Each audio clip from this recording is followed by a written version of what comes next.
So we need to look at the different types of chemical bonds. Chemical bonds form at all because they lower the potential energy between the charged particles that are present in atoms. So all atoms have protons and electrons in them, positive and negative charges. So even if you don't have an ionic compound, you still have an interaction of positive and negative charges.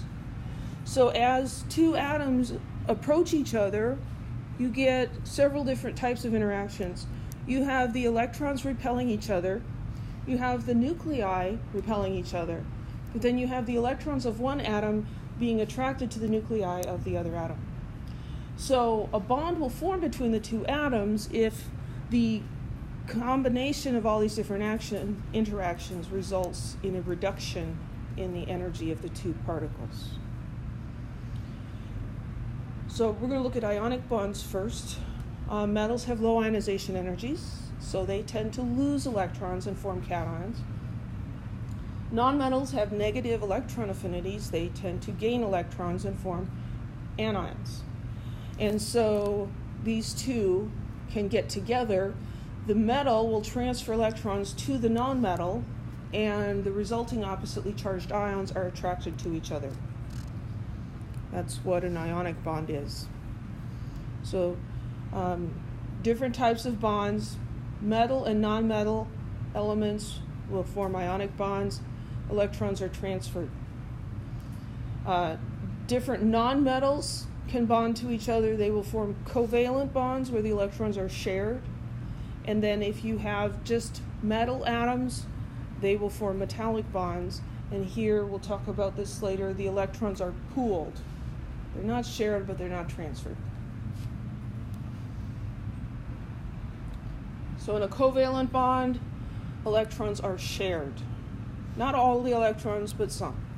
And when they share electrons, those shared electrons interact with both of the nuclei. So I have a couple of illustrations here. These little red positive circles representing nuclei, and here's an electron.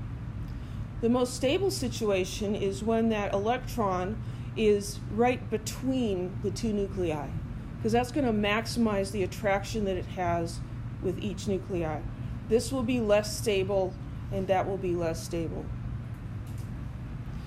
So when we have that electron between the atoms, that's going to draw those two atoms together. It's going to lower the potential energy. We call that a covalent bond. Any questions?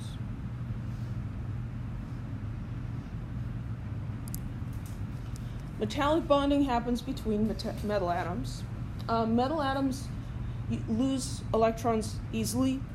Now, in a solid metal like copper or silver or something, you're not going to have cations because there's nobody that's going to be an anion. The simplest model for metallic bonding is called the electron C model, where the valence electrons of the atoms essentially are pooled. They're shared among the entire piece of metal. So all of the nuclei are attracted to the electrons in that pool, and that holds the metal together.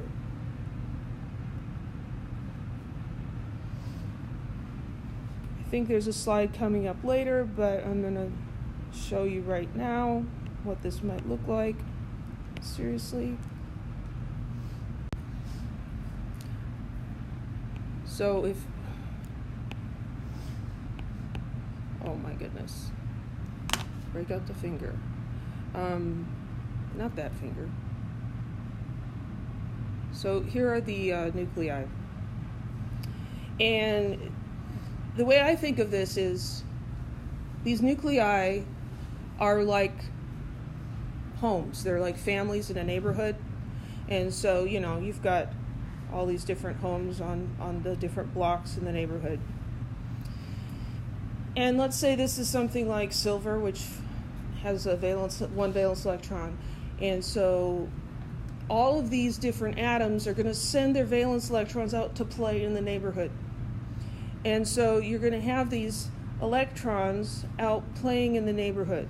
And because everybody's got an electron out there, everybody has an interest in the kids that are running around the neighborhood, and that tends to draw the neighbors together, right? Because everybody's watching out for other people's children.